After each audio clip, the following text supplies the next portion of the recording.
Nintendo's eShop appears to have the same problem as my mailbox. Although I have a no junk mail sign, a lot of junk seems to slip through anyway. Fortunately, what Yoku's Island Express, signed, sealed and delivered, was the full package. This game is a love letter to pinball and 2D action adventure games of old, mixing the two genres together to create a game that is respectful to its origins, and yet amazingly unique in today's landscape. There's no doubt the game is a great package. However, there is one bug that might surprise you.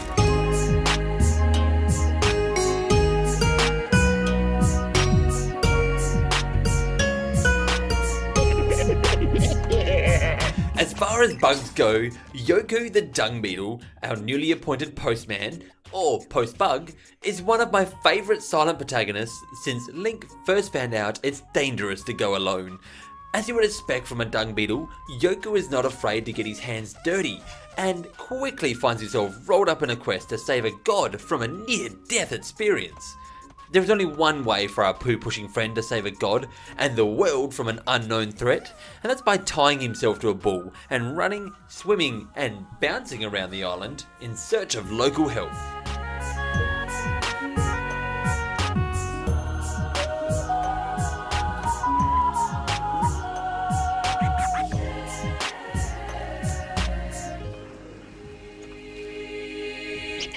The world is perhaps the most interesting part of Yoku's Island Express, as not only is it a beautifully hand-drawn paradise, but each of the many diverse locations is covered in pinball bumpers and flippers that you use your triggers to control.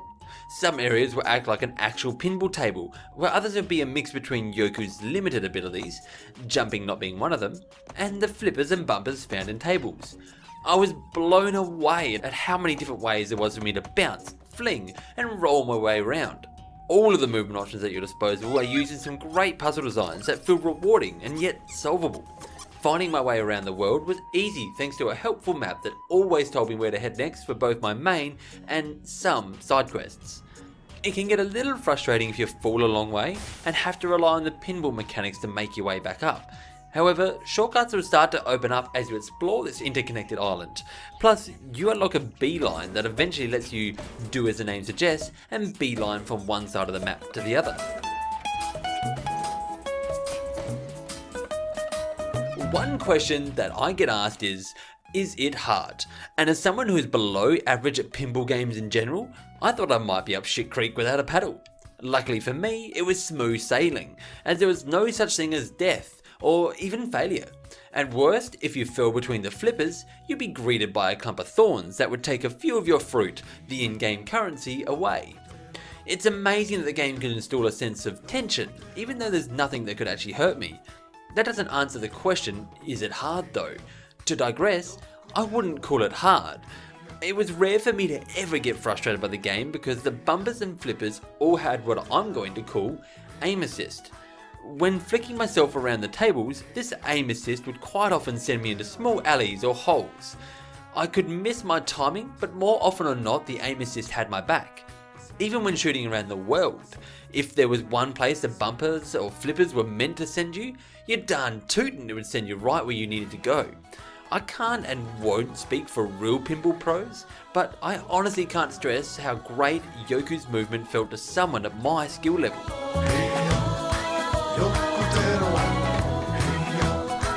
As you progress through the game, new abilities will open up to you.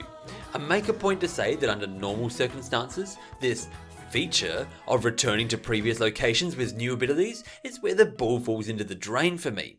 However, Yoku did away with this frustration by only having a couple of upgrades, and thus I didn't feel the need to scour the island 20 times after each new upgrade. Additionally, thanks to the quest markers, I was never left poking old locations in desperate attempts to find my way through the game. If you find yourself bitten by the collection bug, fruit, wallet upgrades, maps and more are scattered inside chests and hidden out of plain sight, and are well worth your time. If your vigilance is really on the ball, then you might even stumble across wickerlings. Collecting all of these little guys will net you a bonus, of which I won't spoil.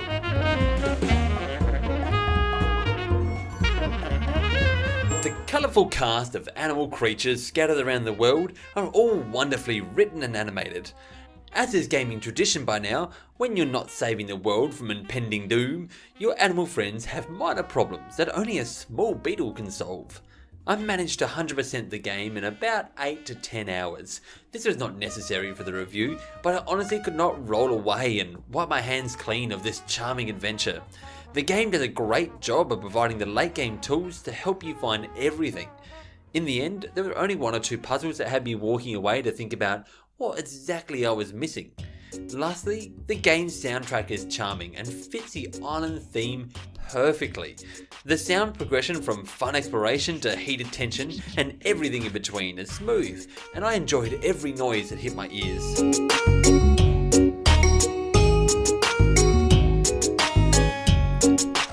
Pinball has never felt this fresh and modern, but Yoku's Island Express doesn't just toss pinball out the window, it places it down gently, pulls a blanket of an adventure game over the top, and what we're left with is a formula that is snug as a bug in a rug.